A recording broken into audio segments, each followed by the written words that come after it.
Très heureux de vous retrouver, mesdames et messieurs. L'émission, c'est ECO 5.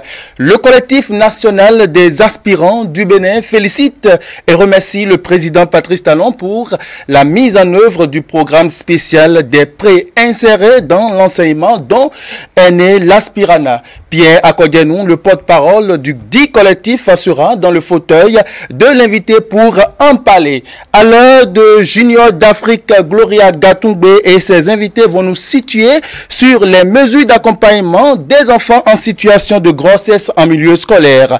Et au CG Titirou de Parakou, 15 élèves ont été suspendus et un autre exclu définitivement de l'établissement pour des comportements de délinquance. Nous allons analyser ensemble avec mes chroniqueurs dans Éduquons les raisons qui ont justifié cette décision de l'administration du collège. Nous ne ferons pas cette émission sans la littérature, parler du livre, de lettres et d'auteurs. Mes chroniqueurs nous réservent une envolée dans le monde littéraire. On s'installe tout de suite en musique, on revient après.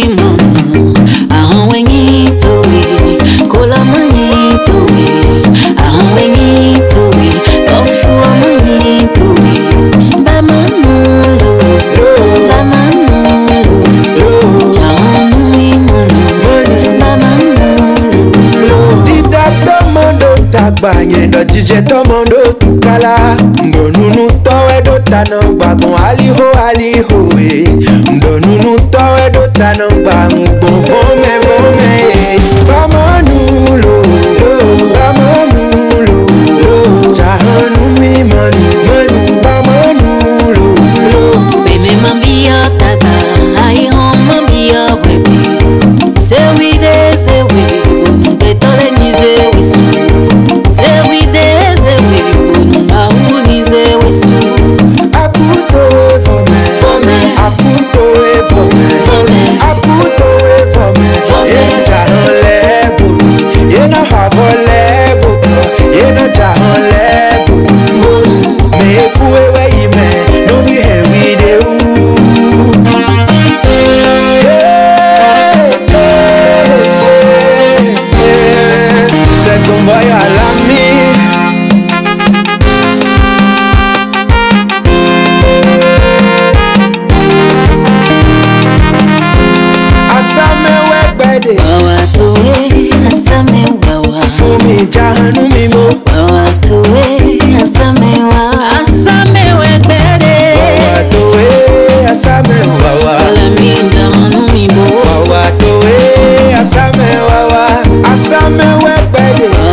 Nous sommes en plein pied dans les entrailles de les écritures avec Atikan Amaou.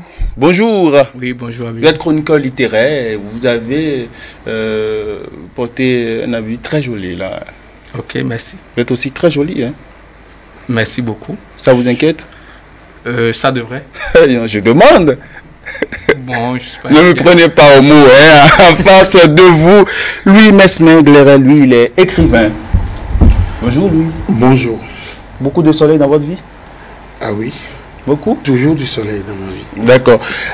Vous nous proposez Sérénade du 25 novembre et c'est à découvrir avec Amaou Atikan, n'est-ce pas, Amaou? Oui, c'est bien sûr, on y va.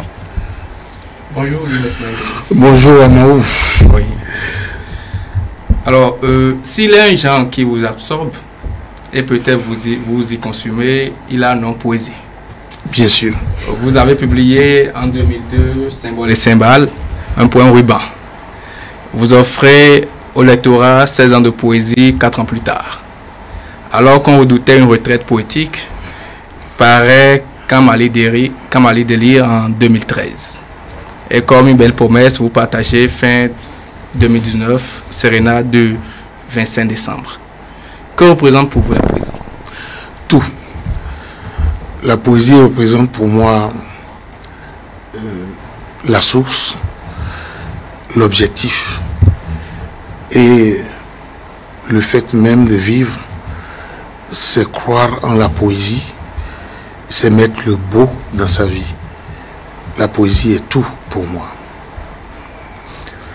La poésie est tout. Bien sûr. Un extrait. Oui, on y va.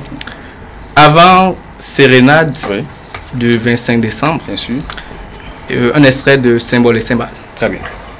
Dit que si le Christ était d'Abobé, la communion serait de la boulette d'Akassa et que sa liturgie ne refuserait pas nos couleurs locales et que Sota pourrait être Golgotha et la bonne samaritaine paysanne de Sinwe.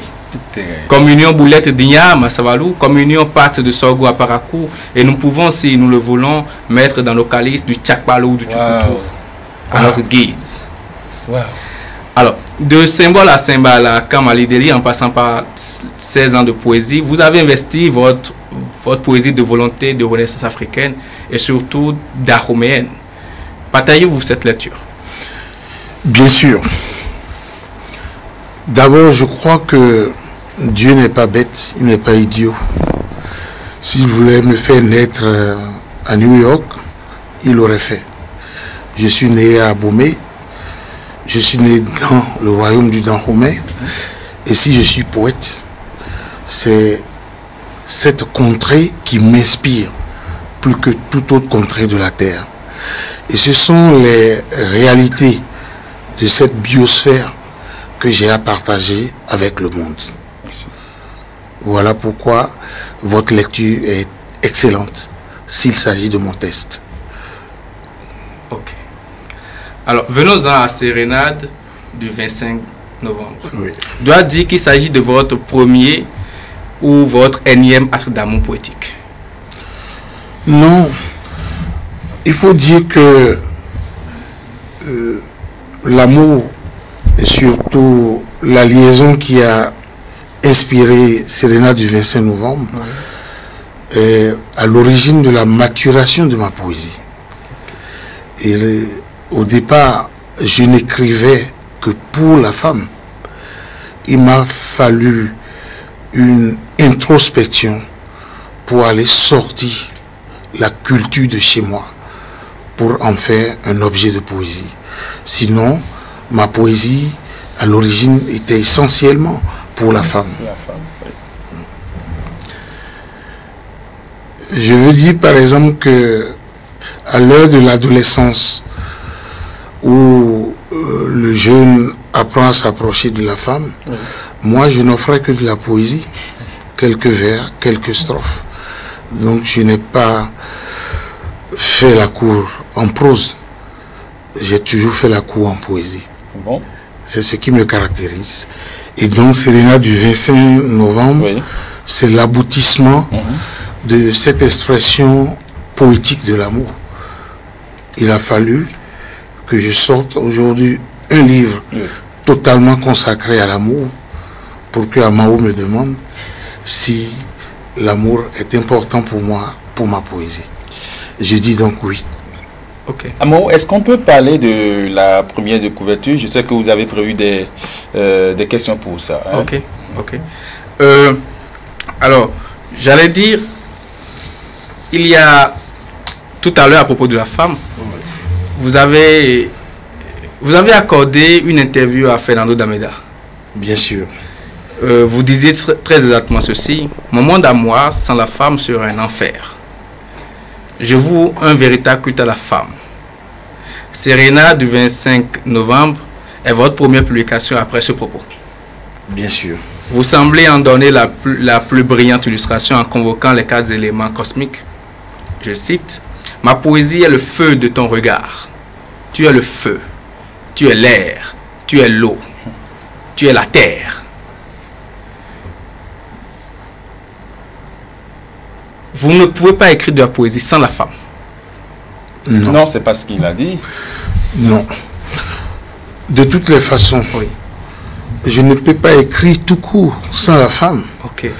Parce que la femme est ma muse. Et c'est à partir d'elle que moi, je fonde mon écriture vers les autres éléments de la nature. Et les éléments essentiels et spirituels que vous venez de citer, Oui. c'est l'importance totale que j'accorde à la femme dans ma vie. C'est cela la vérité. Je ne comprends pas. Pourquoi? Alors, il a lu un extrait de Sérénade du 25 J'ai bien novembre. suivi l'extrait. Tu es l'eau, tu es le ciel, tu es la terre. Ce sont les éléments vitaux Oui. de toute croyance. Bien sûr. Les éléments partagés par toutes les religions. Bien sûr. Vous ne voyez pas là que, en réalité, pour aller à Dieu, je dois passer par la femme. C'est ce que je suis en train d'exprimer. Ok. Pour aller à Et Dieu, il faut passer il par faut la femme. passer par la femme. Et Louis Mesnègle tient à aller à Dieu. Et donc, Dans son dictionnaire de musique, Jean-Jacques Rousseau écrit « L'amour des sérénades est passé depuis longtemps, ou ne dure plus que parmi le peuple, et c'est grand dommage. Le silence de la nuit qui bannit toute distraction fait valoir la musique et la rend plus délicieuse. » Fin de citation. À la première de couverture trône bien royalement la moitié d'un buste de femme. On y reconnaît le regard plus jeune de la dédicataire Ghislaine Irmine, qui était déjà dédicataire dans Kamali Délire. Bien sûr. Dites-moi, s'agit-il d'une réminiscence au sens aristotélicien plutôt, de l'épopée d'un jour, de la plus heureuse rencontre de votre vie, ou de la célébration de l'état civil de la reine de l'Arche? Non. Quand on parle état civil, Oui. je suis nul. Ok, Non. La vie dépasse l'état civil. ok. En réalité, lorsque vous êtes avec une femme, oui, que la nature a accueilli en un jour précis, Oui, c'est ce que nous appelons l'anniversaire. oui, Ce jour, vous devez remercier tout ce en quoi vous croyez. Parce que c'est le jour choisi par les divinités pour vous offrir une compagne pour votre vie, à vous. La sérénade du 25 novembre, c'est l'aboutissement de plus de 25 sérénades. Et cette fois-ci, c'est un livre. Donc, chaque 25 novembre, c'est une grande date dans ma petite famille. ok. Et nous avons l'habitude de ne pas rater cette date. Mais cette fois-ci, un peu avant cette date, les éléments cosmiques qui font mon inspiration Oui. se sont réunis pour me commander ce livre. Et je n'ai pas résisté. C'est pourquoi le livre a pour titre Sérénade du 25 novembre. Ok. Et Habib, oui, le premier 25 oui, novembre, le Oui. poète était comme présent. bien sûr. Te souviens-tu de ce matin? Je me revois, je te revois. Ce 25 novembre. C'est-à-dire ce jour de nativité, n'est-ce pas, de la dédicataire, est comme un jour où vous étiez déjà là. Oui, il y a eu un 25 novembre assez célèbre Ok, que le poète a rappelé. ok, C'est le 25 novembre de la déclaration d'amour. Bien sûr. Ah. Bien sûr. ok, Et donc, il y a eu ce 25 novembre ok, de la déclaration d'amour et et de l'acquiescement, de l'acceptation. Et l'aventure continue jusqu'aujourd'hui. Vous voyez pourquoi c'est un grand jour, le 25 novembre de chaque année. C'est ça.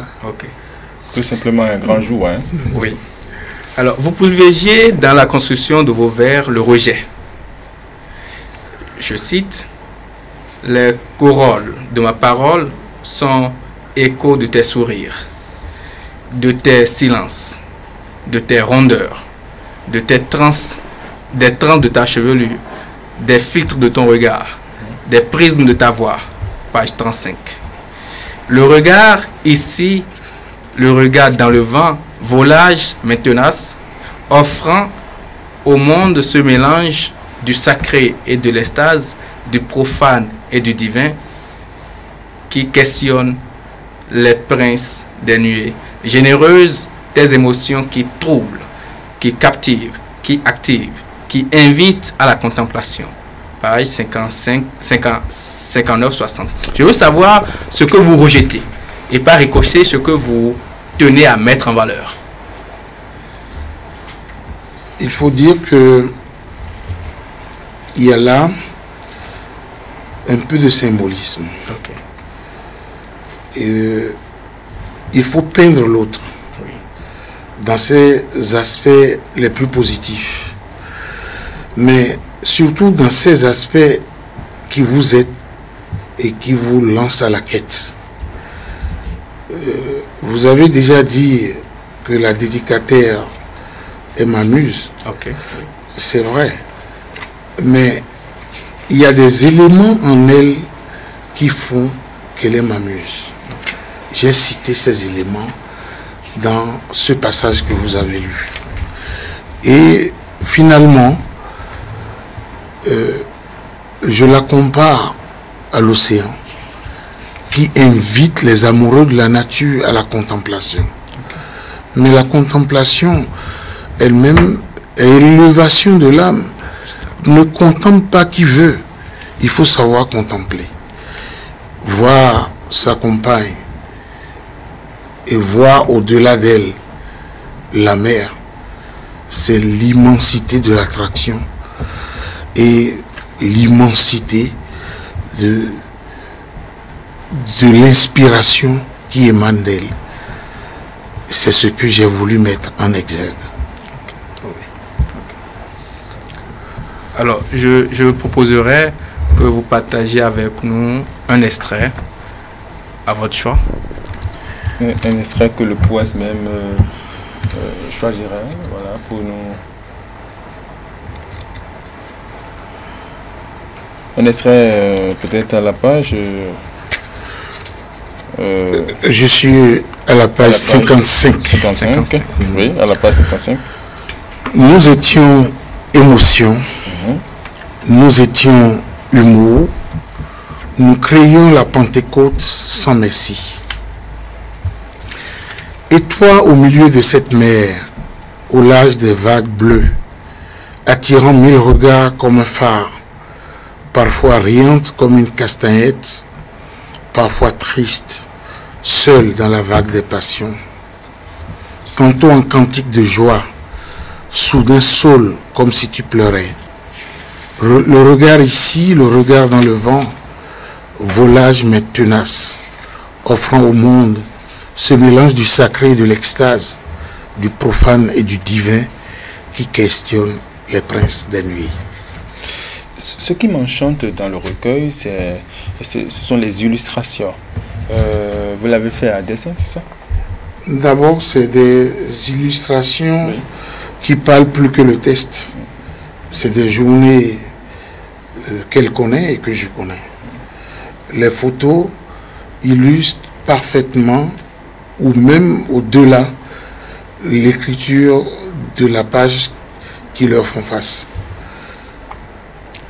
Alors, quelle a été la réaction de madame, de la dédicataire à la sortie de ce recueil-là? Alors, la sortie de ce recueil, nous avons fait les choses comme il le faut. Hein. J'étais avec l'écrivain poète Daté Atavito, préfacier du livre. Bien sûr, oui. Et nous nous sommes rencontrés le soir chez nous. On lui a présenté son cadeau. alors que, bon, elle n'avait pas soupçonné. Souvent, elle est ma première lectrice. Quand j'écris quelque chose, le soir, elle lit. Mais cette fois-ci, le livre est venu comme ceci. Et je ne vais pas décrire l'émotion. On y va. Bon, elle a manqué de mots. Elle n'a eu que des larmes. D'accord. Il y a de quoi? Voilà. Il y a de quoi, n'est-ce pas? Il y a de quoi. Est-ce qu'on peut aller un peu dans le style de l'auteur? Oui, c'est ce que je disais tout à l'heure. Il y a dans cette poésie, n'est-ce pas, beaucoup de rejets. N'est-ce pas? Les vers sont construits de sorte que, au lieu que les pensées soient achevées, elles sont renvoyées, n'est-ce pas, chaque fois à la ligne et exprimées pas directement à la suite. Super. D'où alors je dis que c'est une poésie faite essentiellement de rejet. Bien sûr. Et en matière de poésie, le rejet est caractéristique, n'est-ce pas, d'une volonté de mettre l'accent, n'est-ce pas, sur un élément précis. Bien sûr. Voilà. Bien sûr.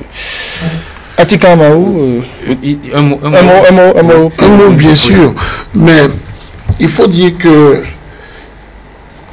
le rejet. Oui. Mais ma poésie est une expression libre, quelquefois hachée et très anaphorique.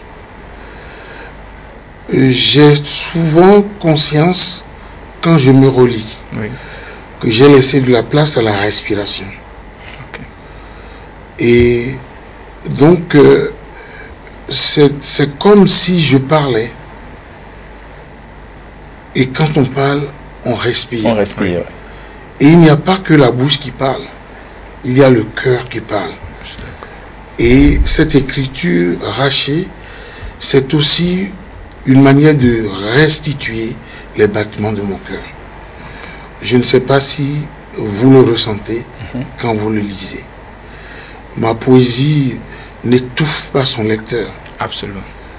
J'essaie d'écrire de manière à ce que le lecteur lise en méditant, en réfléchissant, en respirant surtout.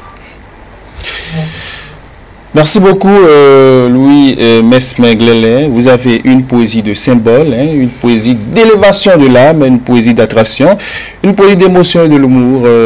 Vous revenez sur le plateau quand vous voulez. C'est chez vous.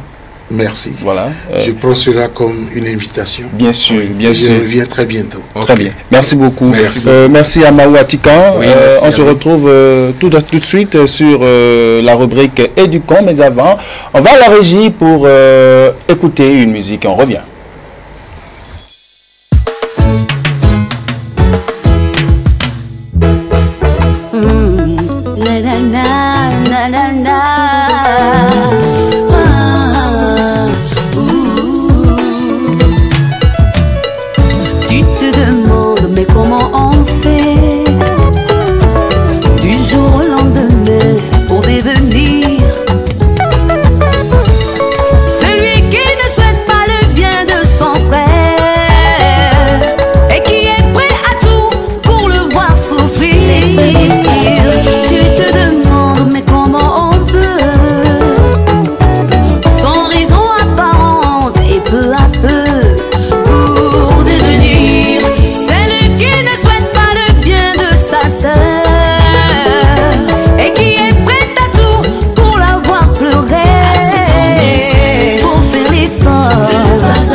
Ton Lele no bitu besinu ni mabenue o ni mamia no kunu wendo Tio Valeri orire enikeji o kakati to fi banko eje mojo kolala o Madame Dibosé malo shika koma batali eloi Iwuti yolo basi fueni koto o Sheba walowo ebojuto Kuli bajere Vous n'êtes pas né sous la même toile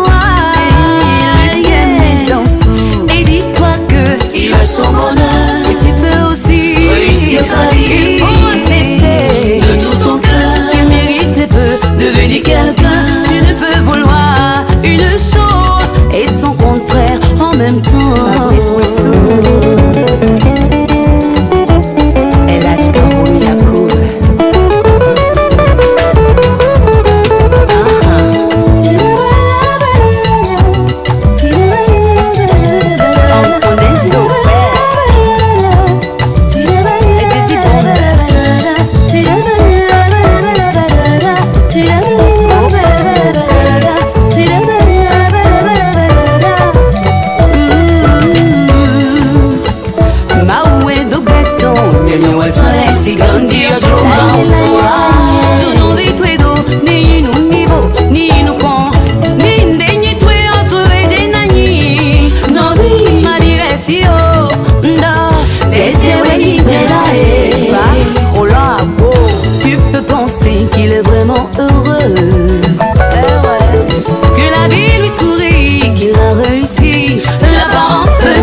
Chacun, tu vas croquer la tienne à pleines dents, crois-moi.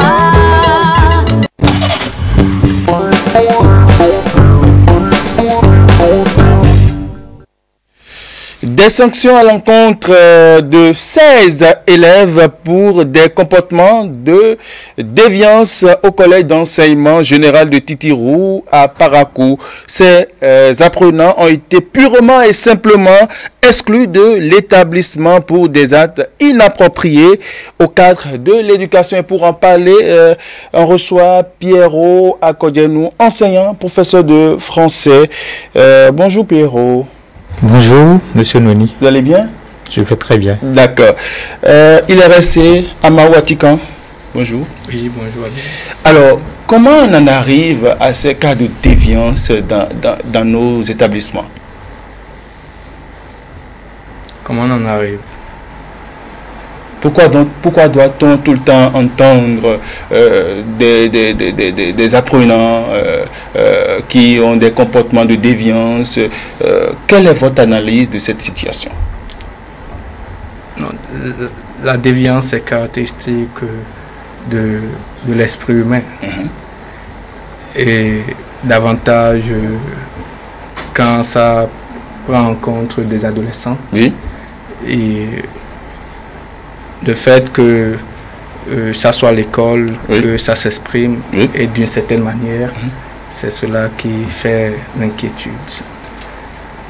Sinon que on pouvait s'attendre à des comportements déviants et essayer de trouver les mesures pour que cela ne prenne pas des proportions regrettable. Vous pensez que dans le cadre de l'école, on pouvait s'attendre à ces comportements de déviance-là? Bien, à mon avis, je pense que dans le cadre de l'école, oui, on ne devait pas s'attendre à des comportements de déviance, en ce sens que l'école est un lieu d'éducation. Voilà. Un lieu d'éducation, c'est l'endroit même où les apprenants sont appelés à respecter, voilà, les mesures, d'accord, qu'on leur impose pour leur évolution. Alors pour certains, enfin ceux qui sont exclus maintenant, ils ont violé, voilà, une fille en classe de seconde. Vous pensez que violer une fille en classe de seconde, c'est approprié dans le cadre de l'éducation? Dans le cadre de l'éducation, violer une personne à aucun endroit n'est approprié. Merci. Voilà. Merci. Et davantage quand on se retrouve à l'école. Voilà. Alors, Pierrot, est-ce qu'on peut accepter qu'un apprenant en arrive à donner des coups de poing à son enseignant?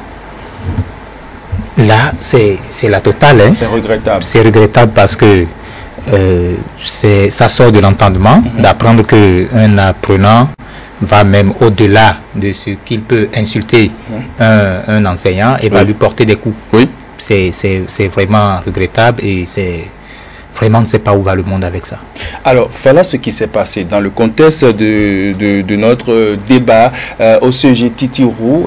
Des apprenants ont violé une fille et d'autres ont porté la main sur leurs enseignants. Et l'administration a pris la sanction de les radier. Vous pensez que cette décision est venue à point nommé? Je pense que les exclure était la solution la moins rigide qu'on pourrait prendre, parce que ce n'est pas un élève qui a porté, vous avez dit, c'est des élèves donc qui se sont réunis, n'est-ce pas, pour bastonner leurs enseignants. Bien sûr.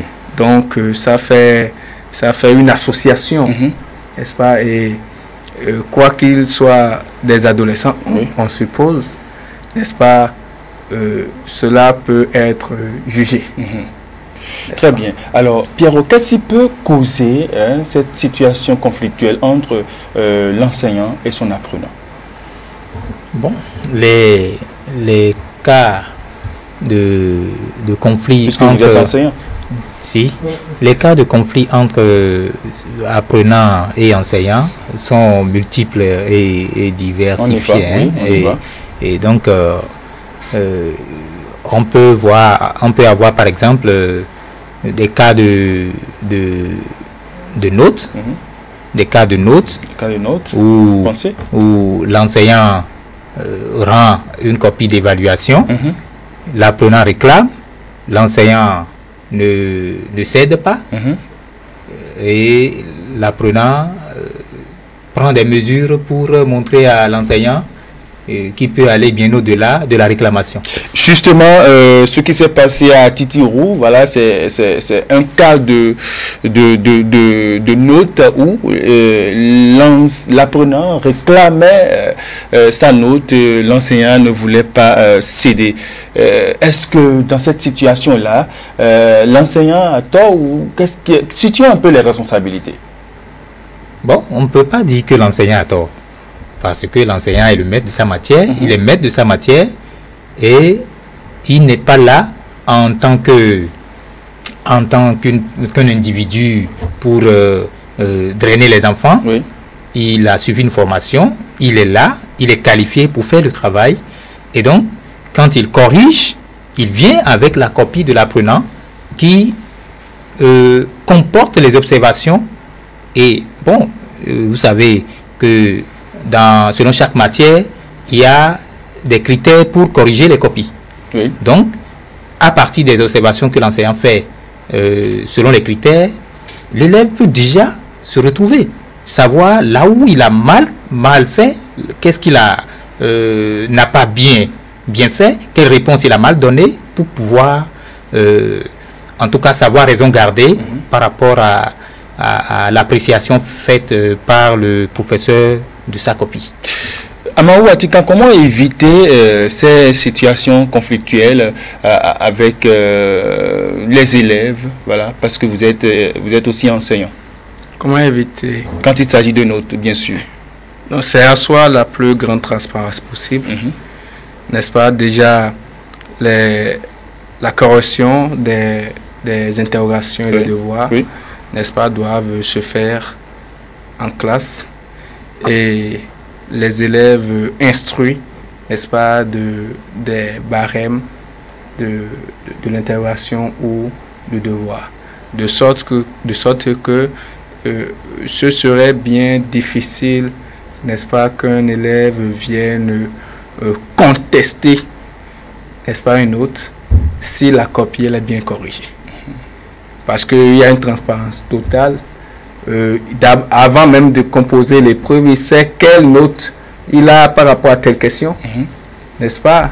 Et quand il finit de composer, on exécute la correction en classe. Il constate qu'en fait, il n'est pas dans le schéma qu'il faut. Et donc, ce serait bien difficile. Maintenant, vous trouvez alors tort à l'enseignant, là, dans ce cas-là? Non, ce n'est pas que je trouve tort à l'enseignant. Je dis plutôt, n'est-ce pas, que c'est la transparence évite beaucoup de choses. La situation de Titi... De Titirou, là, au sujet de Titirou, oui. Je ne sais pas si, qu'on appelle, c'est exactement, le compte rendu est exactement cela. Mais je pense que, quel que soit, n'est-ce pas, la contestation qu'on a à faire par rapport à une autre, il n'y a pas lieu d'aller à cette extrémité-là. D'abord, au-delà de la violence verbale qui aurait eu lieu, il y a eu maintenant violence physique. Donc, non pas que je dis que l'enseignant a tort, mais je demande, n'est-ce pas, pour éviter, puisque c'était votre question, pour éviter ces situations, c'est d'asseoir, n'est-ce pas, la transparence et surtout le dialogue. Est-ce que vous dites le dialogue, est-ce que ce n'est pas trop de familiarité aussi avec les apprenants qui installent cette situation-là? Pierrot, à Kodjemnou? Il y a aussi ce paramètre, il y a aussi ce paramètre-là de familiarité entre les apprenants qui conduit à ces actes de déviance, ces actes de violence à l'égard ou vis-à-vis de son enseignant. Et donc, quelles mesures on peut avoir pour pallier? Il l'a dit, mon collègue Amaou l'a déjà dit, c'est d'asseoir une certaine transparence depuis la constitution de l'épreuve et jusqu'à la correction pour pouvoir permettre à l'apprenant de savoir qu'il n'a plus mot à dire quand la copie lui est rendue. Très bien. Nous sommes en plein moment dans cette crise de coronavirus et dans nos écoles, quels sont les comportements à avoir à Mahou? Quels sont les comportements à avoir dans nos écoles? Je ne sais pas si je suis la personne la plus indiquée pour répondre à cette question. Je ne sais pas, je ne vois pas encore de mesures prises dans les écoles. En tout cas, j'entends de beaucoup de personnes que la mesure la plus importante serait, n'est-ce pas, d'arrêter les cours pour éviter, n'est-ce pas, d'exposer les enfants et puis les usagers de manière générale, n'est-ce pas, à ce virus-là.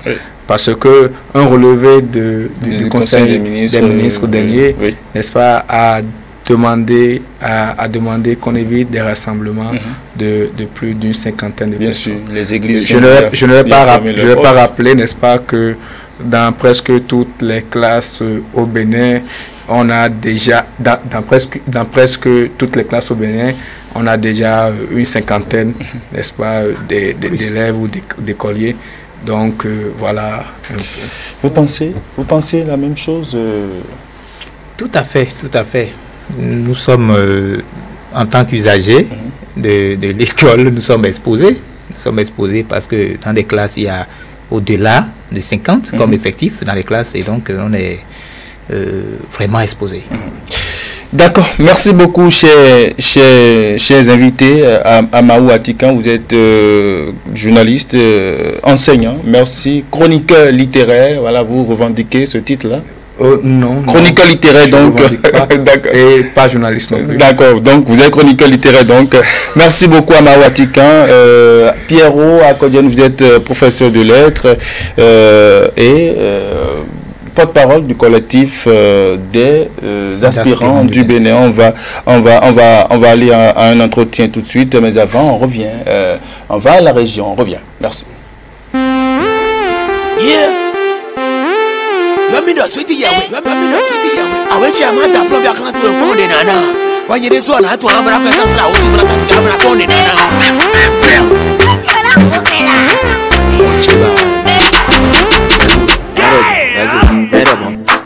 bandi, awechi bezo, beche bandi. No piquenche me yesinse watanu mino monero. Nka fombo monye de fe vida kwa inspiration no alo. Mi dozi suleko watu me fio. Maybe say me na wuri boje. Ise se ka watu me fio. Mi do to bile vite dans ma coin. Il y a eu bonito du canero to me fio. Il avait marché contre la corruption. Bezoué, bezoué, bezoué bani, awechi, bezoué, bezoué, bezoué bani, ni adoti, bezoué, bezoué, bezoué bani. On doit se mettre et pour faire tu peux tomber. Belle mettre white giant dark patches. Et de vicher bon arrivé, moi était rien de voir pour me dire à souche. On doit chauffer chez vous mi wa déposer. Et de donner de wa mi marcher. Où ben moto d'accord le point on dit m'a tapé base vidéo il va les compliquer il va les dépasser biso coach kohota Você cerveau devo só changement de tactique on donne belle match do match we gba chauffeur chez na iple na leko wa belle me ma gba bodo ze mi jan ya ana te ko chauffeur te ndo prese ya akoba damo lo iye ka do no mi we ya asa no ba taka ko asisa sando te ko chauffeur chez kaka ben c'est le te koji babo iko en boa ewo mi no te fie na wasi Bezoué, Bezoué bande, awechi, Bezoué, Bezoué, Bezoué bande, ni adoti, Bezoué, Bezoué, Bezoué bande. Ya y bonito se me llamando y présidence de me fio. Président me toda mina se bene mi tondo uso petit pare. Politicien me promet sur nous betoro campagne zangui. Aya kale to we bouton si chambre ba keke to. Menezi village pour nous pour village alego. Va no bloc conseil bo ve ville da des feuilletons bo to oulise. On s'en fout. Bezou baye. Awechi, bezoué. Bezoué. Belche baye. Ni adoti, bezoué. Bezoué. Belche baye. Ado doit me ployer nos autotones nous des années. Fani kodo nous fait on doit faut pas m'embrouiller. Tiens, dem manana doit couvrir. Ni canon na moto devia gwe. Oh, ye do fani ko diga ou placer. O se ko me posan l'acier no vechi. Mu gali bo se pique do da nyomeni. Ani to biko wacho bese su pieto kale. Ne kuno si andade mi na du venwa si tui. Tachi no ma hoto no bo hombio mosque. Se mi jano ma kwe bo zambido jonki. Shallow music. No piquenche me yesinse watanu mi no monero. Nka fombo monye de ve vida kwa inspiration no alo. Mi dozi suleko watu me fio. Maybe say me na wuri boje. Ise se ka watu me fio. Mira to bile vite dans ma coin. Il y a eu bonito du canero to me fio. Il avait marché contre la corruption. Bezoué ban, adoko nouvel. Omado kwe, oko isafe. Yo, ano ichochi, ono kinu, ono se vodou. Yo, bo pete dowa, asotia kanowa. Alakaji wenu mi papa. Oh, ainu taba, wama bosa, anada ifata. Yeah. Hey, you know sweetie. Yes, insane. Drama, ba, best query façon quoi.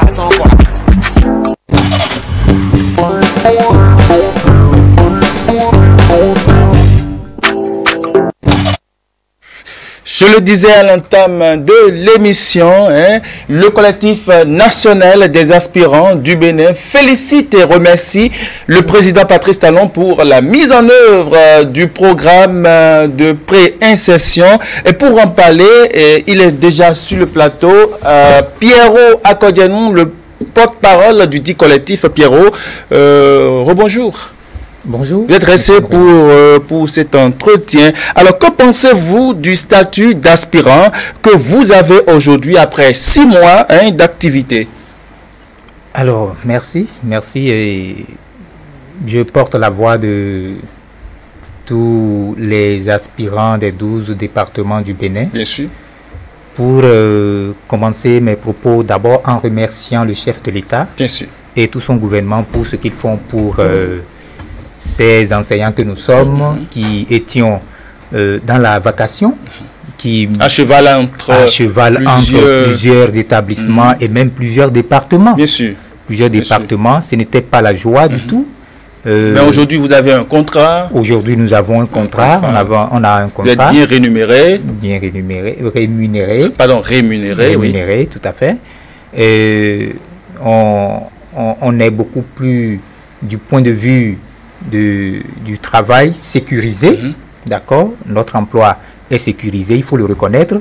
Parce que quand on est vacataire et qu'on travaille, pour une faute ou une autre, directement, on peut vous remercier. Bien sûr. Mais ici, avant, l'État ne reconnaissait pas correctement les vacataires. Bien sûr. Vous pouvez partir comme vous pouvez venir. Mais maintenant que l'État a pris en main les choses, tout se passe bien et les emplois sont sécurisés. Là, je trouve qu'il y a beaucoup plus avancé. Donc, on peut dire, après 6 mois, le bilan est positif. Le bilan est positif. Aussi, je voudrais féliciter cette action qui a consisté à bancariser les émoluments, les salaires des aspirants que nous sommes.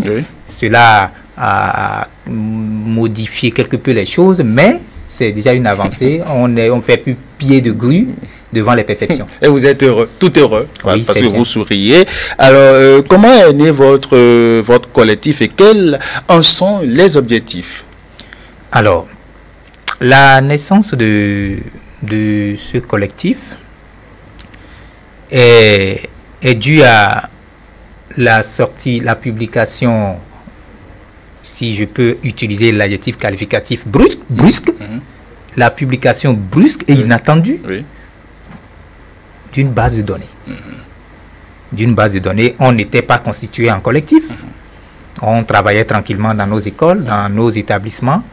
Quand, du coup, on a appris sur nos forums des établissements que une liste est publiée. Une liste de la base des compétences, de la base des données de compétences. Bien sûr, ce qui est intéressant parce que le gouvernement, avec ses réformes, c'est pour redorer l'image de votre corporation. Absolument, absolument. Et donc, ceci dit, nous, on a cherché à consulter la liste à cette période même où, vous voyez, il y a des évaluations qui sont déjà organisées, prévues pour, je crois, avril prochain, je crois. Et donc, la plupart d'entre nous a été consulté la liste et il y a un grand nombre qui ne retrouve pas son nom sur cette liste-là, qui déjà avait consacré ces derniers admis à l'issue des tests, qu'ils vous souviennent qu'il y a eu des évaluations qui nous ont consacré admis, d'accord. C'est ça qui nous a permis de porter la dénomination aspirant d'ailleurs. C'est donc à l'issue de ces tests qu'on a été reçu, puis retenu dans la base de données des compétences. Et déployé en fonction de la moyenne. Justement. En fonction de la moyenne obtenue par chacun. Oui. Donc, c'est bien cela. Okay. Et après, comme on a constaté qu'on n'était pas dans la base, du coup, il y a eu un groupe que quelqu'un a créé seulement pour inviter ses amis à échanger à propos. Et c'est de là qu'est né le collectif. Alors, en parlant justement de bases de données, qui sont ceux qui sont concernés et est-ce tous les aspirants ou il y a une catégorie donnée? Parlant de bases de données, ceux qui sont concernés par cette base de données sont ceux qui, selon le communiqué du ministère, c'est en majorité ceux qui ont réuni, d'accord, à l'issue de l'évaluation du test, 10. Au moins 10, c'est-à-dire le seuil de réussite. Oui. C'est ce qui est normal parce que nous sommes dans une logique de redorer le blason de l'éducation nationale, n'est-ce pas? Et donc les autres ne font plus partie alors de la base, ceux qui étaient déclarés admis, c'est ça? Voilà, c'est là où se trouve le gros problème. Les autres, c'est-à-dire ceux qui avaient été déployés depuis septembre, dont je fais partie d'ailleurs, qui avons été déployés depuis septembre et qui savions que nous étions dans la base et qui nous qui travaillons à bâton rompu pour l'évolution, d'accord, des activités pédagogiques. Nous entendons aujourd'hui que nous ne sommes plus dans cette base de données-là. Et c'est vraiment désolant. C'est désolant. désolant. Et vous avez alors des doléances à l'endroit de l'autorité afin de trouver satisfaction? Oui, des doléances. On ne peut que faire formuler des doléances à l'endroit de l'autorité. Et franchement, moi je voudrais, en dehors du ministre, m'exprimer au président Patrice Talon. On y va. Je voudrais demander à mon cher président, Son Excellence, Monsieur Patrice Athanase Guillaume Talon, président du Bénin, chef du gouvernement. Monsieur le Président, nous sommes toujours avec vous. C'est grâce à vous que nous nous sentons, d'accord, citoyens de ce pays. Et nous sollicitons humblement votre indulgence, votre implication personnelle dans cette affaire de base de données pour que les aspirants qui étaient réellement admis, reçus, déclarés, retenus dans la base de données et qui ont été déployés sur le terrain depuis septembre puissent être rétablis. Sinon, franchement, on ne sait plus à quel sein se vouer et nous vous demandons de faire quelque chose pour nous, pour que l'école retrouve ses lettres de noblesse. Merci beaucoup Pierrot Akodianou, message retenu. Je rappelle que vous êtes le porte-parole du collectif, national des aspirants du Bénin. Merci beaucoup pour avoir donné ces explications sur le sujet. Nous allons retrouver dans un instant Gloria Gatungbe avec ses invités et on va parler des grossesses en milieu scolaire. Comment faire, quel est l'accompagnement des parents aux enfants en situation de grossesse en milieu scolaire. Mais avant, on va à la régie et on revient dans un instant.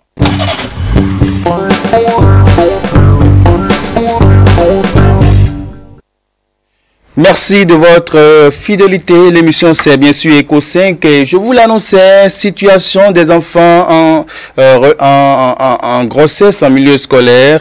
Comment accompagner ces enfants-là par les parents? C'est le débat que Gloria nous propose. Gloria Gatungbe, chroniqueuse. Bonjour. Bonjour Habib.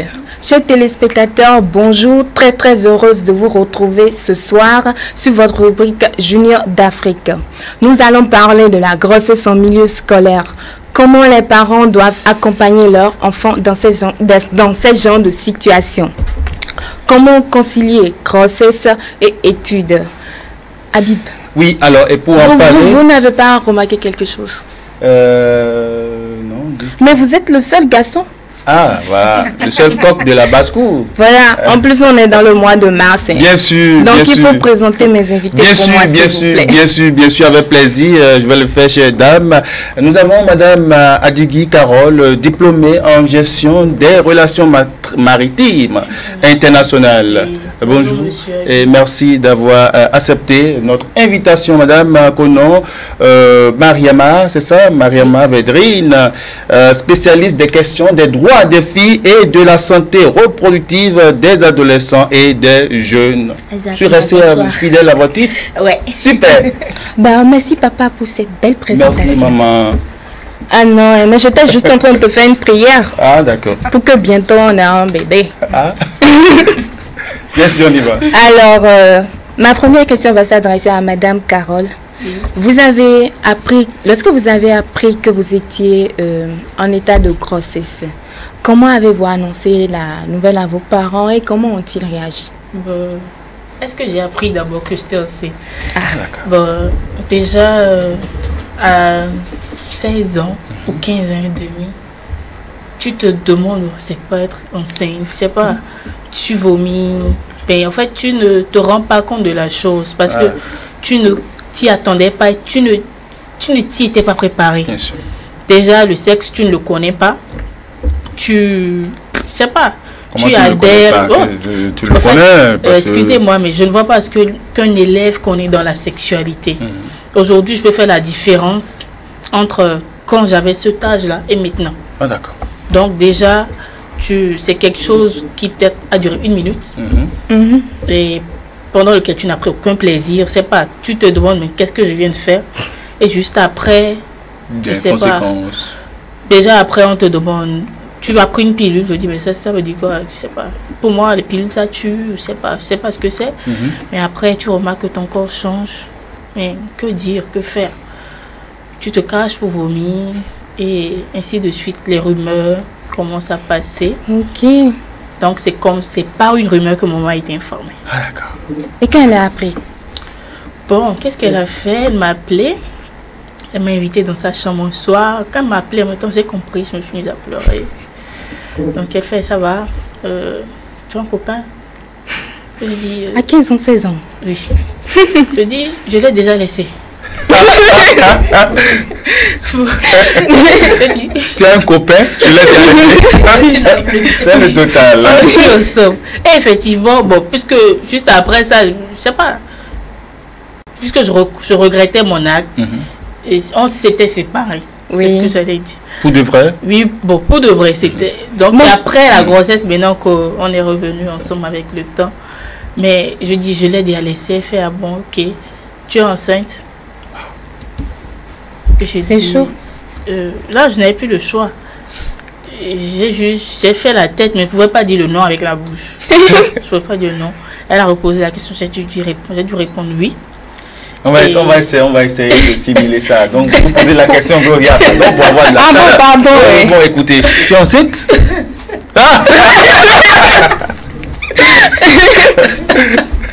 Donc, c'était un peu ça. Et là, elle a posé la question, c'est qui? Je lui ai répondu. Et elle fait, je sais pas, qu'est-ce qu'elle a demandé? Merci de n'avoir pas avorté. Ah, mais ça, c'est une belle phrase. Voilà. C'est quelque chose qui m'a beaucoup touchée. Je pense que c'est bien avant d'arriver à l'émission que je me suis rappelé tout ça. Et ça m'a même beaucoup touchée. Merci beaucoup, maman. Merci. Oh, mais moi, ça m'a vraiment touchée. Alors, Madame Mariama, dites-nous comment les parents dans ces genres de situations peuvent réagir, parce que pour elles, ça a été très facile. Mais dans d'autres cas, on a certaines mères. Non, mais on te fout dehors. Hein. Donc, comment les parents doivent, surtout les mamans, doivent réagir par rapport à ce genre de situation? Il faut avouer qu'avoir une fille mineure ou très jeune qui est enceinte, c'est d'abord un sujet très délicat et difficile à gérer, parce que je me dis, il n'y a pas ces parents-là qui veulent que leurs enfants soient une fille mère. Ouais. Donc ça devient vraiment difficile. Alors, je pense que la meilleure façon, c'est comme l'a fait la mère de Gloria, c'est d'avoir une communication avec sa fille. Carole.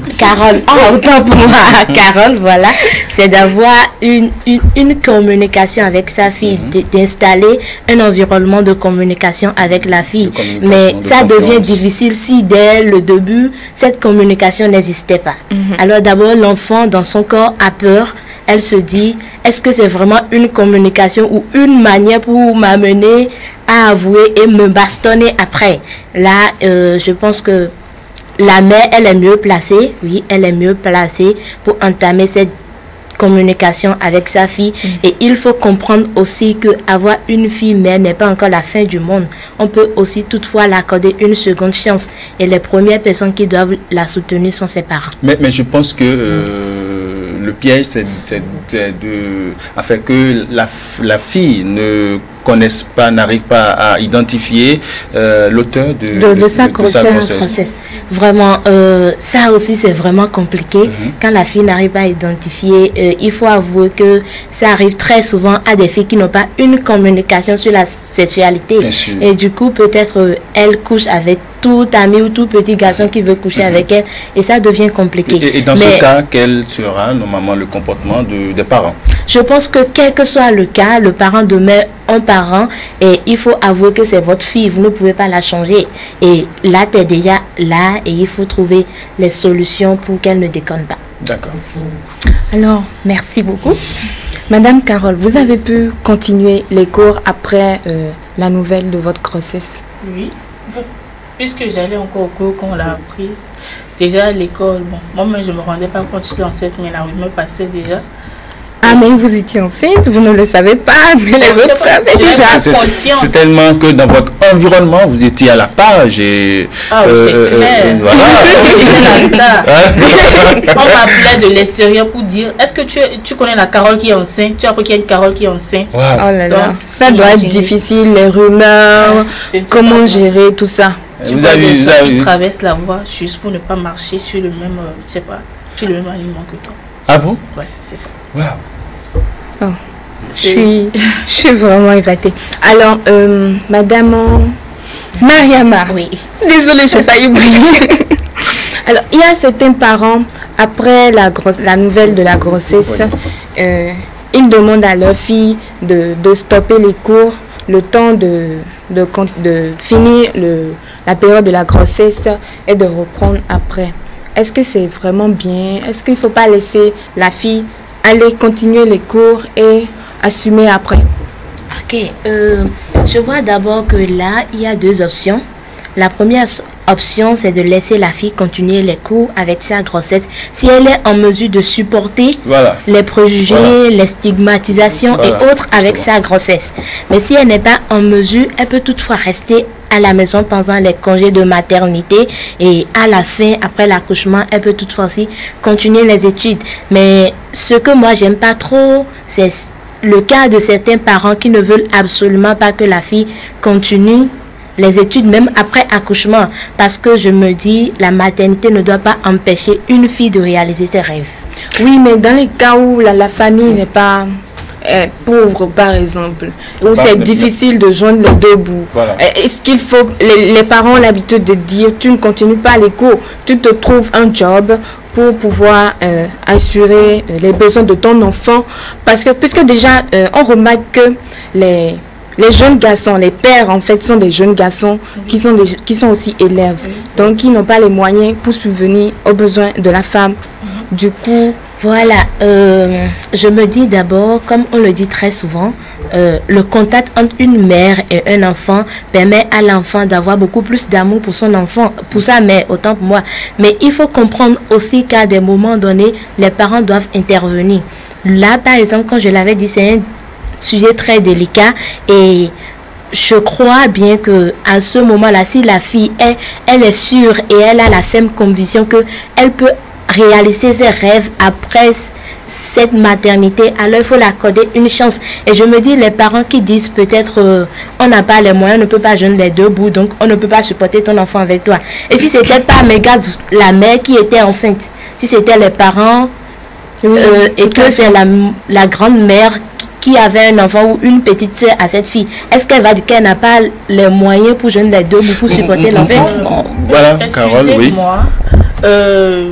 Moyen, moi je trouve pas qu'il y ait un problème de moyens dans ce cas. Et encore moins un problème de... Elle ne peut pas continuer les cours. En premier lieu, si elle ne continue pas les cours, elle désapprend. Il faut assumer. Et puis apprendre autre chose, elle peut aller en apprentissage. En apprentissage avec quel niveau, excusez-moi? Avec quel niveau? Aujourd'hui, quand tu n'as pas d'éducation, tu veux donner quelle éducation à ton enfant? Voilà. Déjà, en tant qu'élève, déjà, ton niveau d'éducation n'est pas encore très élevé. Donc, il faut assumer, se dire, ce que je vis, mon enfant ne doit pas vivre ça. Donc, ça devient un challenge, d'abord. C'est vrai, ce n'est pas facile. Et en second lieu, la fille mère peut jobber comme je l'ai fait toutes les vacances. Moi, je ne sais pas si je devais mettre mes jobs sur CV, je ferai plusieurs pages. J'ai fait toutes sortes de jobs, j'ai juste fait même le ménage. Et même ça, par exemple, mes parents ne savaient pas au début. Parce que je me suis toujours dit, j'ai commis quelque chose, il faut que j'assume. Il ne faut pas que je vienne dire à mes parents que j'ai besoin de telle chose. Mon argent de poche n'a pas augmenté quand j'étais enceinte. Excusez-moi, j'étais à 100 francs pour aller à l'école. Les 100 francs n'ont pas changé. J'avais faim à l'école. Et même quand je mangeais, ça ne suffisait pas. Vous avez l'appui de votre mari. La belle famille est là pour vous supporter. Quand vous parlez de mari, c'est-à-dire j'ai rejoint l'homme. Voilà, l'auteur. Du père de ma fille, je n'avais aucun appui. C'est-à-dire, on était dans 2 différentes écoles.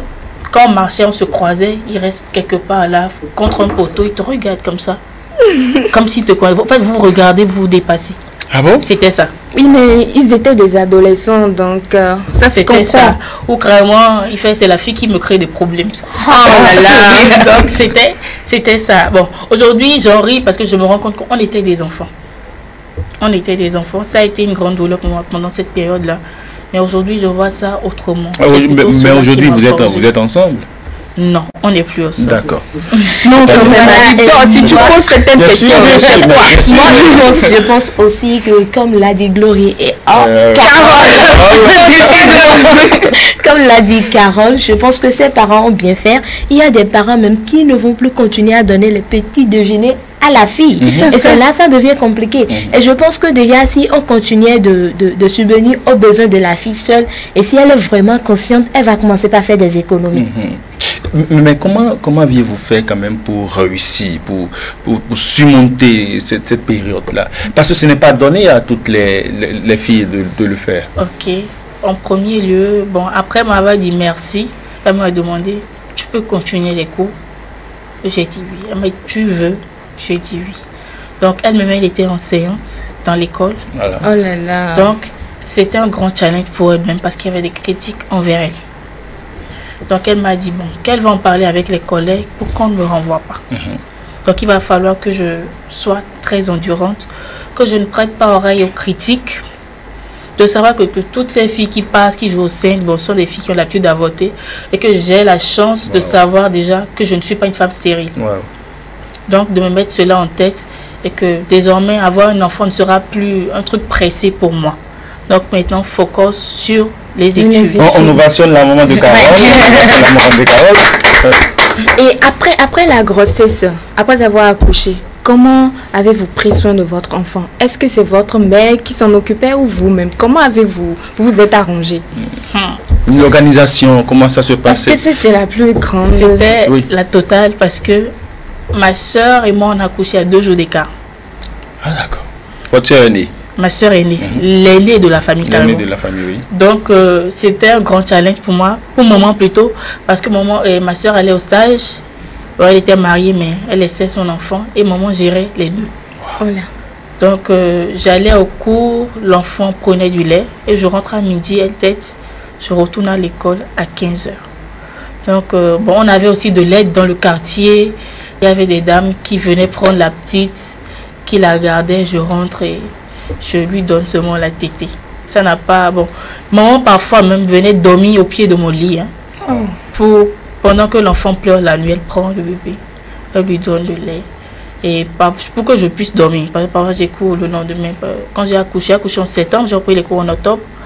Donc j'étais en première. C'était avant la terminale. Donc elle ne voulait pas que ça joue vraiment sur les études. C'était son challenge à elle. Parce qu'elle m'a dit, tout le monde a vu mon échec à travers cette grossesse. Et il ne faut pas que tu le montres ou bien que tu le prouves. Il ne faudrait pas que tu leur donnes raison. Voilà. Il ne faut pas que tu leur donnes raison. Je sais que tu peux donc. Vous avez une bonne mère.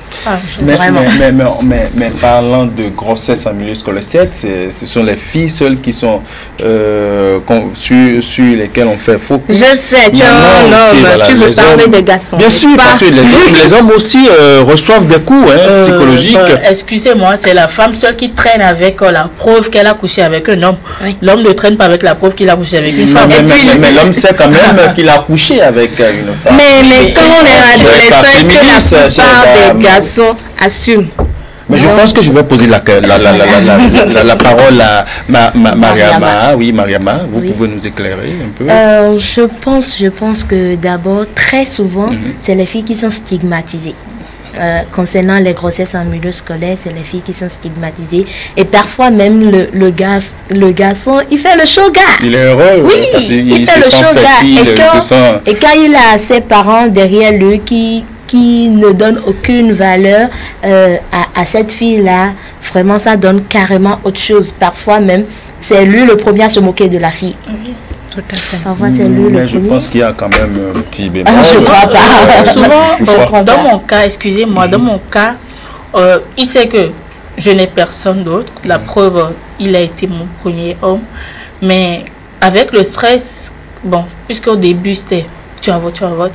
Et quand il voit ma position, je suis contre, il fait alors ce n'est pas pour moi. Voilà. Donc, ça doit être difficile. je crois d'abord. Je crois aussi que c'est parce que le garçon aussi il est stressé. Parce que c'est très difficile d'aller dire à ses parents j'ai mis enceinte une fille. Avec quel regard? Et aussi quand tu as un papa, excusez-moi, un griffe comme un chien à la maison. Ça ne donne pas la joie. La fille. Je n'ai pas parfois envie de rappeler les messages que j'ai reçus de lui. Mais il faut rappeler, c'est le moment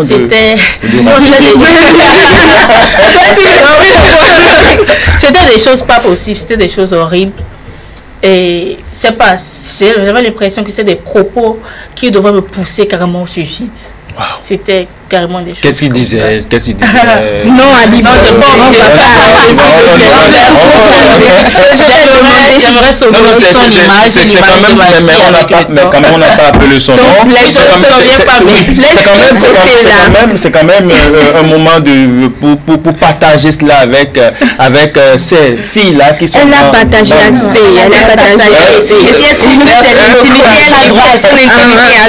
Je vais demander à Madame Mariama comment on fait pour pouvoir éviter la grossesse en milieu scolaire. Voilà, pour éviter la grossesse en milieu scolaire, nous très souvent, qu'est-ce qu'on dit aux filles? C'est d'adapter les 4 méthodes A, B, C, D. L'abstinence, la bonne fidélité réciproque, l'utilisation du condom ou le dépistage. C'est ça. Et l'abstinence, très souvent, on dit aux filles, si tu ne te sens pas prête, si tu ne te vois pas responsable de supporter une grossesse, le mieux pour toi, c'est de ne pas t'y approcher. Bien sûr. Parce que si tu ne mets pas ta main dans le feu, tu ne sauras pas si ça brûle ou pas. Mais vous savez que parfois, on a certaines amies qui nous poussent à aller vers. Voilà. Je vais en venir. Voilà. C'est pourquoi je disais, on dit d'abord les 4 méthodes. Ça, c'est pour l'enfant. Et la méthode suivante, je dirais, le second cas, c'est la communication entre les parents et leurs enfants. C'est très, très important. C'est très important. C'est très difficile pour un enfant de croire en ses parents en ce qui concerne la santé sexuelle et reproductive s'il l'apprend pour la première fois chez ses camarades ou dans la rue. Oui. Là, il ne vous croit plus parce que dès la maison, déjà, les parents lui disent ne va pas au sexe. C'est tout ce qu'on lui dit. Ou carrément, on te dit, et quand il y a d'autres, on dit, voilà, on dit à l'enfant, oui, voilà, je refuse pas. C'est pas une forme on dit à l'enfant. Vous savez que nous avons une école dans nos familles qui a quand même sa pédagogie. Sa pédagogie, mais qui n'avantage pas toujours les enfants. Je suis d'accord. Voilà. Je prends l'exemple où déjà, on dit simplement à l'enfant, quand tu t'approches du sexe, c'est que tu tombes enceinte. Il n'y a rien à faire. Donc, dans sa tête, il se dit c'est mauvais. Mais arrivé à l'école, une copine l'a dit, mais on y trouve du plaisir. On trouve du plaisir. Et ça, voilà, moi j'ai trouvé du plaisir. Et elle s'approche pour la première fois, elle voit que vraiment il y a du plaisir. Donc, carrément, elle se met dans sa tête tout ce que papa me dit. Donc, vous mettez dans la peau de quelqu'un qui a 7, dit à son enfant, quand tu vas au sexe, il trouve du plaisir. Je dis très bien, je dis, moi je crois que la première des choses qu'il faut faire, c'est de lui dire, bien vrai, on y trouve du plaisir, mais il y a des conséquences qui dépassent ces plaisirs-là. Et pour voilà, Carole. Selon moi, Carole, oui. À un élève, on ne peut pas dire, voilà. On trouve du plaisir dans le sexe. Excusez-moi, il n'y a aucun rapport entre école et sexe. Il n'y a aucun rapport entre école et sexe. Quand tu es jeune, tu n'as même pas encore fini de te développer. Donc, dis-toi que déjà, quand tu vas au sexe, tu as déjà, je sais pas, déjà tu commences à penser à cet homme-là qui ne pense pas à toi. Avant d'aller au CES, est-ce que tu connais son groupe sanguin? Est-ce que tu connais son c'est pas, tu ne connais rien de lui, tu ne connais pas ses antécédents familiaux. Même toi-même, tu ne te connais pas. Voilà, je dirais carrément ce que Carole est en train de dire. C'est une méthode qu'elle utilise sans savoir et qu'elle peut utiliser pour éduquer son enfant en santé sexuelle. Déjà que tu le dis, oui, quand on est grande et qu'on va au CES, on y trouve du plaisir. Mais avec ton âge, tu ne connais pas telle chose, telle chose, telle chose. Elle est rassurée, elle sait que du jour au lendemain, un jour, je vais trouver du plaisir. Mais pour le moment, il faut me développement d'abord. Donc, il faut en parler avec les enfants. Oui, mais il faut trouver la méthode pour la faire comprendre qu'il faut du temps avant d'aller au CES. J'aimerais qu'on rappelle aux parents que ce que vous ne dites pas à la maison, les enfants apprennent dehors. Voilà, les enfants apprennent dehors. Certainement. Dans mon cas, bon, j'ai appris beaucoup de choses dehors.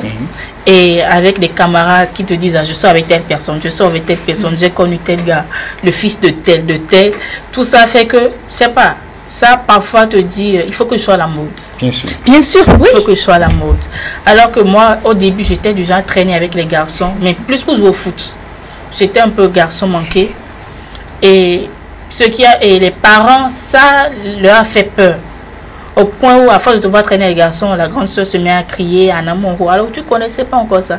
Donc tu te mets à traîner avec les filles et c'est là que les choses changent. Maintenant, parfois, les parents pensent que tel ami est meilleur parce qu'entre-temps, cet ami travaillait à l'école et les parents prennent cet ami-là pour l'exemple. Alors que c'est cet ami qui fait beaucoup de choses, c'est l'ami le plus ou la plus dépravée du cercle d'amis de tes enfants. Mais toi, tu ne le connais pas parfaitement, mais tu veux que ton enfant traîne avec lui. Et beaucoup de parents font cette erreur-là aujourd'hui, où ils ne connaissent pas la personnalité des amis de leur enfant. Vaut mieux les inviter à la maison.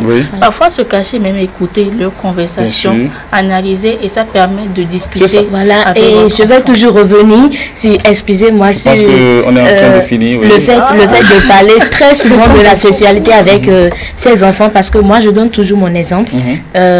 Je peux dire. Quel est votre exemple? Voilà, moi. Non, mais moi, je peux en parler, ça ne me dérange pas. Jamais bien dit pendant mes sensibilisations. Donc, je me dis, quand j'étais en 5e déjà, jusqu'en 5e, personne. Non, personne ne me parlait de la sexualité à la maison. Maman, elle n'a carrément pas ce temps-là. Et papa, non, c'est le boulot, la maison, tout le monde, personne n'en parlait. Du coup, un jour, à l'école, un garçon s'approche de moi. Non, d'abord de ma copine, et qui dit à ma copine, je veux bien sortir avec ton ami. Elle lui dit, mais va, elle a dit ça. Il revient me dit ça, mais je dis, mais moi je comprends pas ce que tu dis. Donc tu veux sortir avec moi. Et innocente que j'étais, je me rapproche encore de ma camarade, je dis, mais c'est ce que ton ami là vient me dire, je ne comprends rien. Elle me dit, dis-lui simplement oui. Oh là là. moi aussi j'ai dit simplement oui. J'ai dit simplement oui. Et c'était comme elle dit, mais maintenant tu viens d'avoir un gars et moi mais je me comptais parmi les filles. Ah d'accord. Simplement oui. Oui, simplement oui. Et moi aussi j'ai dit simplement oui. C'est une affaire de oui là. Voilà, c'est toujours nos camarades. Mais il faut avouer que c'est allé jusqu'à un niveau où un jour le gars il voulait coucher avec moi. On a planifié parce que quand il me disait quelque chose, j'allais dire à la fille me dit va dire telle chose. Je disais donc finalement c'est vous qui êtes là où je devais partir, je sais pas, j'avais un oncle qui me gardait en physique en ce temps-là et il me dit mais Mariama tu vas où? Je dis mais je vais chez tel ami parce que pour moi c'était pas du mal, je ne savais pas qu'il y avait du mal. Il dit tu vas faire quoi? Je lui explique, il dit si tu ne te retournes pas. Et c'est là il m'a fait asseoir et il m'explique mot à mot ce que cela signifiait. Donc depuis ce jour je me dis c'est très important pour chaque enfant d'avoir une communication avec ses enfants. Si l'oncle n'était pas là, peut-être aujourd'hui, je sais pas. Bien sûr. Donc, ne dites pas simplement oui. La source. Gloria, merci beaucoup. Merci on se retrouve en sommité tout de suite pour faire notre show. Merci à nos chers invités. Vous venez quand vous voulez. Et bon retour à vous. Nous allons retrouver Kadi, Gloria et Harim dans Sommité, mais avant, on retourne voir ce qui se passe là-bas.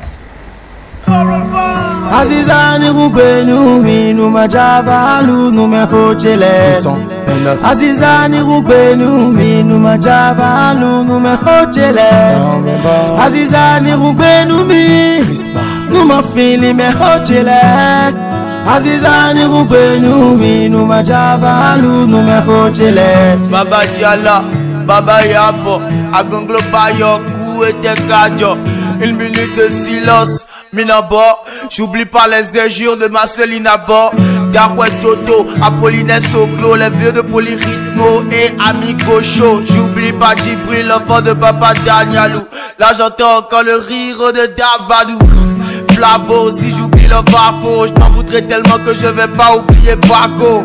Et dit Lobo, Bomaya Boko, même Magbelenko, je m'en rappelle encore. J'oublie pas notre première vedette dédiée à Sophie. Là je pense à André Quenom mais aussi à Kossi.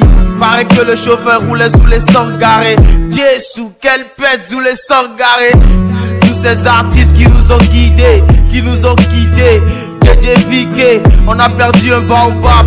Jonas Pedro, moi mon baobab à moi c'est Furas Negro. Éternel sont vos œuvres, on s'en passera pas. Reste une piste vide et glace du groupe Papa. J'oublie pas Miko et toi sous les tricky. À quoi qui jouait avec les pipis. La douleur persiste et les heures passent. Une pensée à Ploufat du groupe All Bass. Ceux qu'on n'a pas connus et qui sont partis tôt. Pensez aux faiseurs de stars, Oscar Kidjo. À Belban, à Lorpon. À 10 des signes comme et des mensonges Lorpon. Remy Kadjodo nous Miller, mi mon pi. On nous...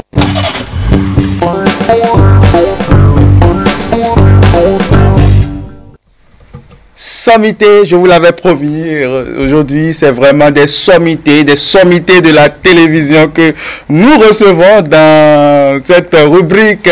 Nous recevons la sommité Kadi. Kadi, ça va? Bonjour Habib. Bonjour, ça va bien. Super, je ris déjà parce que j'attends vos résultats. On reçoit aussi la sommité Gloria Gangoupe. Vous riez? Arim, vous avez le plateau. Ok, Habib, comment tu vas? Je vais bien. Gloria, comment vous allez? Kadi? Ça va, on va bien. On se porte à merveille. Je vous sens pas. Ne ris pas trop. Hein.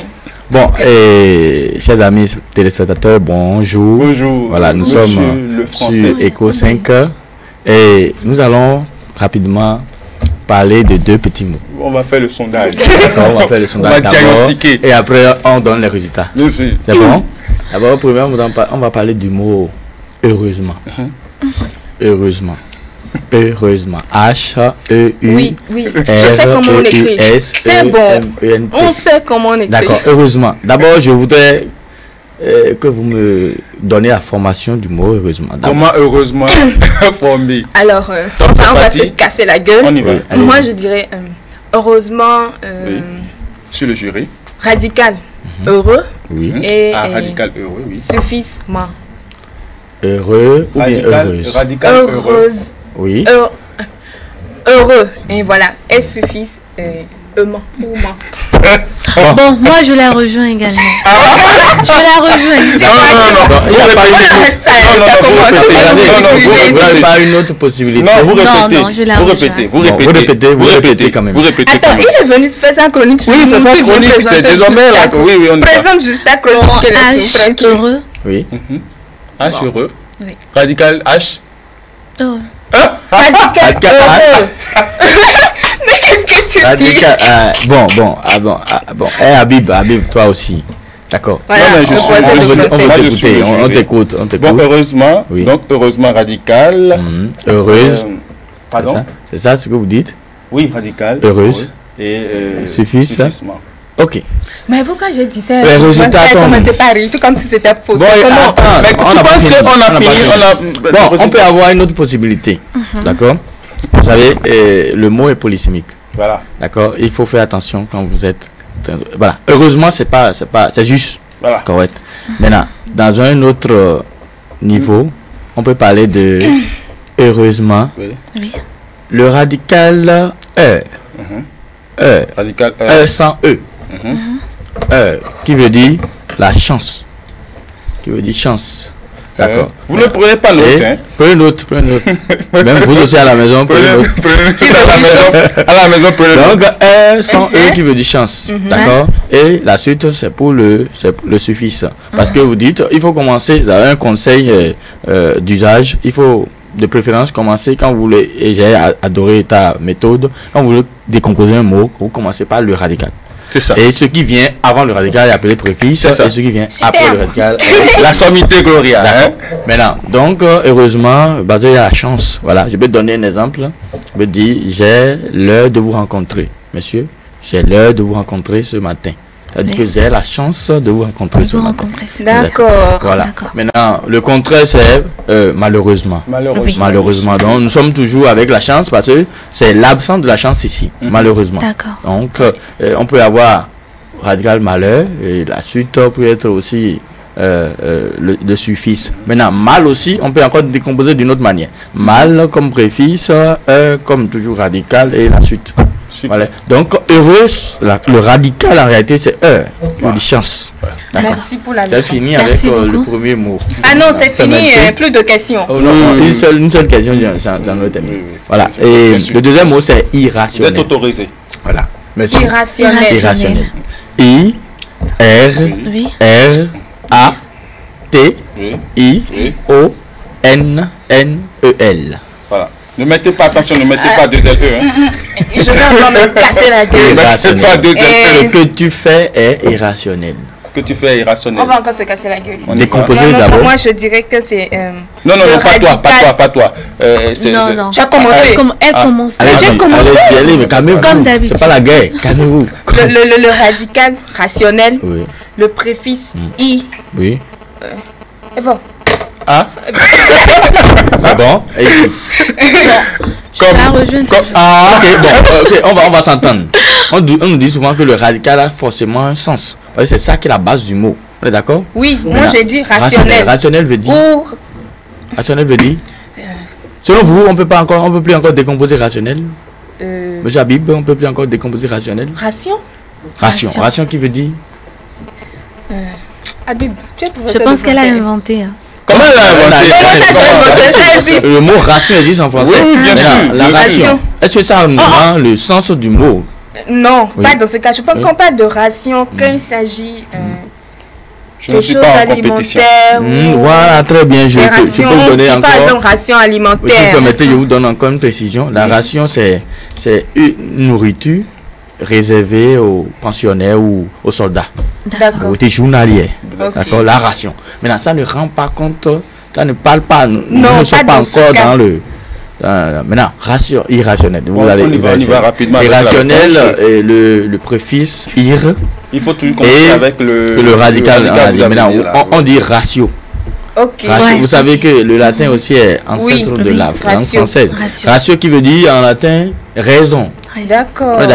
Maintenant, vous savez, préfixe ir, radical, ratio et la suite qui est ratio qui veut dire raison. Ça veut dire que ce que tu fais est rationnel et raisonnable. C'est tout. D'accord.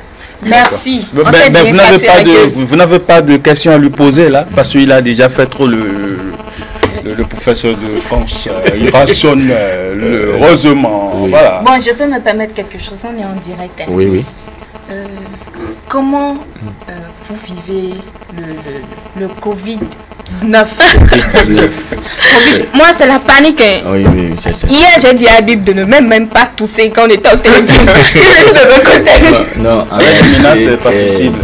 Et le Covid-19, c'est un problème. C'est un problème, voyez-vous, parce que c'est un virus très virulent. Parce que déjà, même, on n'a même pas besoin de te toucher. Voilà. Ça, c'est dans l'air. On est ici, quelqu'un est contaminé on ici. On ne sait jamais. Si quelqu'un est contaminé. Vous êtes déjà trop proche de moi. La distance de sécurité, c'est pas ça, hein? C'est 1 mètre. D'accord. Maintenant, est-ce que la chose est faisable? Une distance de sécurité, c'est faisable? C'est possible. Ça peut se faire. Sur les ZIM, vous gérez comment? Bon, ça c'est difficile parce que dans les pays où il n'y a pas de ZIM, le passager reste derrière, Okay, l'autre reste devant. Mais ici au Bénin, ça ne peut pas vraiment se faire. Si on doit prendre un Vous achetez votre véhicule, voilà, achetez votre C'est pourquoi il y a les masques. Soyons réalistes, on ne va pas acheter un véhicule à cause de coronavirus. Ce que je dis. Tout à fait. C'est pourquoi moi je trouve que l'histoire de masque là. Oui, c'est pas une histoire. Oui, voilà. Il y a les masques qu'on doit porter. J'en venais. Le masque dont on parle, attention, il faut porter la précision. Le masque, c'est conseillé simplement pour ceux qui sont contaminés déjà et les agents de santé qui sont souvent dans l'atmosphère avec ceux qui sont contaminés. Mais là, lorsque vous n'êtes pas contaminé et que vous mettez ça, ce n'est pas conseillé. Encore que cette affaire-là a une durée de vie de 3 heures de temps. Vous portez ça, les gens portent ça pendant 48 heures, vous avez 4 heures. Et je vous mets mauvais. 3 heures de temps là, ce truc est déjà infecté et ce n'est plus bon pour vous. Et je donc, vous dis, le mieux, c'est que ceux qui sont contaminés et les agents de santé qui sont souvent avec ceux-là qui sont contaminés. La sommité arrive. Voilà. Là, c'est si. Donc, c'est ça. Maintenant, on dit, pour la prévention, lavez tout ce qui est lavable sur vous. D'accord, les mains, tout ce qui est lavable, que ce soit bien nettoyé. Et maintenant, il faut désinfecter également. Voilà, il y a les désinfectants comme les stérilium et autres qu'il faut utiliser. Voilà, tout à l'heure quand je montais ici, on m'a présenté ça. J'ai ça. C'est bien, c'est bien. Et vous respectez le gouvernement. Les mesures prises par le gouvernement. Maintenant, comme prévention également, il y a les, comment vous appelez ça? Et c'est préféré, on demande de prendre du thé. Oui, voilà. Les fusions. Moi, j'ai pas appris ça. Non, c'est mieux que les boissons. Non, on va pas gazeuses, les boissons fraîches. C'est bon, on va pas parler de ça, on n'est pas des docteurs et tout. On vient juste d'annoncer qu'on est presque à la fin de vos précisions, donc à la fin aussi de l'émission, chers téléspectateurs. Merci pour ce rendez-vous pris. Vous êtes nos téléspectateurs, nous vous aimons. On prend le rendez-vous pour la semaine prochaine, si Dieu le veut. Bye bye. Bye bye.